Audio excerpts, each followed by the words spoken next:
Nice winners in a number of the races yesterday, including the feature, the Honda Stakes, the last of the Group 1s for the spring. Michael Clark successful on an old favourite horse of a lot of punters in Planet Ruler. Michael, I'm not sure how many punters were favoured with him yesterday, but what a run. And can't he run sometimes when the tracks are fast?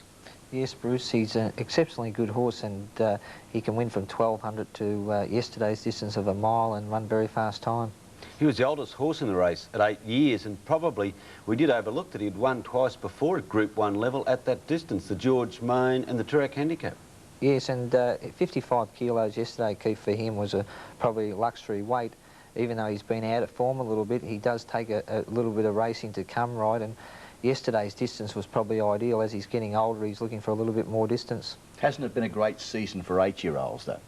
Yes, superimposed, Cox Plate, and yeah, and Acquitted, he hasn't done too badly. So. The thing with this fellow too is that his injury was probably worse than Better Loosen Up, and he's been able to make this remarkable recovery, hasn't he, Planet Ruler? He hasn't been a sound horse. No, and that's probably a credit to our training facilities in Adelaide, Bruce, where they're doing all their pre-training, and the same with Better Loosen Up. Since he's had his leg injury, there's been no problem with that at all, and it's the conditions they're trained under, I think. It'd be fair comment, I suppose, Michael, to say the stable, the David Hayes stable, has been off the boil, mostly the wetter tracks?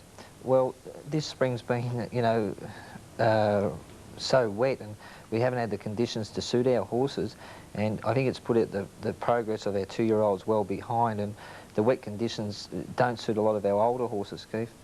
Yeah, I think that David's not the only trainer in that boat, though. To be fair, a lot of the other trainers, Bart Cummings has also had a lot of horses that haven't been suited to wet tracks, and it's probably been a problem all around Australia. Let's go and have a look at the Honda. It was a spectacular win in the end for Planet Ruler. He came with a steaming run. At the 950-metre mark, Prince of Praise carting them along a half to Solve at second. 3 to Big Dreams third, a half Soho Square with a nice run fourth, a length further back, Infallible out 3 deep.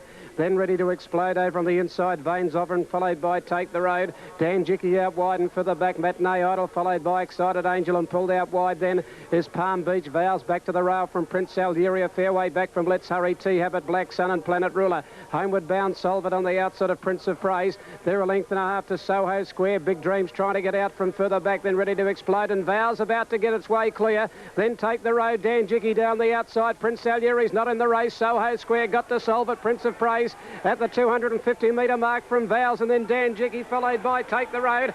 The leader here is Soho Square. Vows coming after it, and old Planet Ruler with a great run out wide. Soho Square in front, Vows, Planet Ruler over the top of them, and Planet Ruler. Planet Ruler's got up to win the Honda from either Soho Square and Vows. It's nothing more exciting than seeing a horse respond, as that horse did, and lengthen his stride under pressure, and well-timed run, Michael, to get up. What's his situation? Do you think he will go to Perth? I think David's talking about taking across for the railway, Bruce. It just depends what weight he gets in that, but even a race like the Winfield Stakes, their 1800-metre weight for age would be ideal as well, I'd say. And what about Better Loosen Up on that point? Because he has been to Perth and been very successful in the past. Is he likely to go as well? Well, David did mention that he might take him across for the Winfield. He's pulled up extremely well since the Melbourne Cup. You know, after the Melbourne Cup, the horses can be a little bit jaded, but he's pulled up exceptionally well, Bruce. Well, the stable also had some success yesterday with the Corchaban. Keith, I don't think I've ever seen a better thing at the furlong pole in any race than Rough Habit yesterday. He was going to trot in, wasn't he? They don't pay at the furlong pole. Oh, Max, don't I know. You're entitled to be in the queue there, though, weren't you? Oh, it was home. It was home, and I thought Jim Cassidy rode extremely well.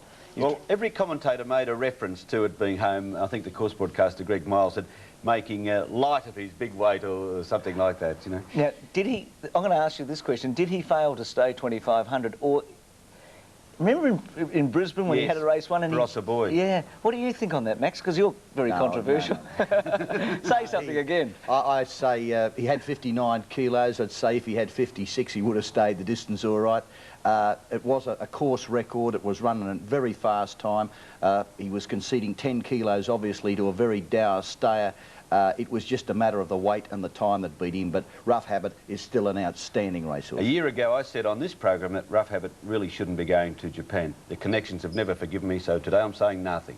Okay, well, he is genuine. I wasn't being facetious there. He's a genuine racehorse. Have a look at him at the furlong, going to win. Shane Dye on David Hayes trained Corchaban fights back to beat him. Coming up to the 700, quarter band still by a length on Captain Cook, travelling well, a length and a half beach side, half a length to Delmar. Mannerism back behind them over on the outside of Rich Dreams, being followed then by Mountain Rule. Rough Habit looking for a run, Tough Enough is next, and Mr. Eurostar well back still with Cross Swords, and last is NASA Rocket as they straighten up with about 450 to run. Quarter band has kicked away about 2 lengths to Captain Cook, and beach side is now starting to come home. Mannerism down the outside, and they're followed by Rich Dreams, and further back in the field. Here comes Rough Habit. Rough Habit getting through on the inside, is coming quickly at this leader quarter band. Rough Habit looks to be going a lot the better. Cassidy having a look over the shoulder. He's got it all parcelled up, and Rough Habit, a great performer, is racing home. No, quarter band's kicking again, but Rough Habit's in front. Rough Habit getting tired. Quarter band kicking again. I think quarter band might have nosed him out. Quarter band may have nosed Rough Habit out of it. In third place, NASA Rocket. Well, it's a long way, that Flemington Straight. You were in front on that Talaka fair way from home in that Melbourne Cup in '86, and they almost got you, didn't they? Yes, Bruce, it's a long last 200 metres there. Would you like Courtchaban to go to Perth, and would you be interested in riding him there? I think he'd be a good chance, Bruce. He's a very tough staying horse, and I think that Shane rated him well yesterday in making it a true staying test with his lightweight. What did you think of Naturalism yesterday, Keith? We're about to have a look at the Grey Smith. I thought he was sensational. He carried 9 stone 13 in the old weight. That is nearly, well, it's only 10 stone. It is actually, Keith. It's 1 pound short. Thank you, Bruce. He was sensational. Please watch the finish. Watch Mick Dittman with his whip. He's only kidding to this horse. He gives him 1 hit only with the whip. OK, here's the Grey Smith and this magnificent galloper Naturalism. Down the side with about 900 metres left to go. It's Ahura making play. About a length to Silk Ali, who's travelling well. 2 lengths away, Pelotona, followed by At Best on the outside of Kaviri. A length and a half, Naturalism. Still racing 1 deep around the outside of Cool Credit as they come up in the direction of the home turn. Baron Samedi back behind them, Famous Necker. And they're followed by Mango's Lunch. And last of all in the event, round the turn they come, Ahura the leader. By a length to Silk Ali as they're homeward bound in third place. At Best starting to run on Kaviri behind them, looking for a run. Naturalism coming down the outside, making ground is next, followed by Baron Samedi and Pelotana. 400 metres left to go. Ahura the leader, tackled by Silk Ali, and down the outside Naturalism is coming after them, and Kaviri getting through in the centre. Naturalism's now under pressure. Silk Ali's hit the front. Naturalism trying to get to him. In third place is Kaviri, and then Ahura, Silk Ali being tackled by Naturalism on the outside. Naturalism's almost level. Naturalism, Silk Ali fighting on. Naturalism, Silk Ali, they hit the line. Oh, very tight. Naturalism or Silk Ali in a very tight finish. Finishing right on their heels. Third is Cool Credit. Magnificent ride, you're right, Keith, with Dittman on Naturalism. What a horse he is. And one of the anomalies of this spring has been, Max, that Naturalism hasn't won a Group 1 race, and I think people will feel in a way that he's been the horse of the spring, yet he hasn't won at Group 1 level. That is a great racehorse. I'd like to ask Michael Clark, can he win the Japan Cup? You should know, Michael, you're the only Australian jockey to have won it.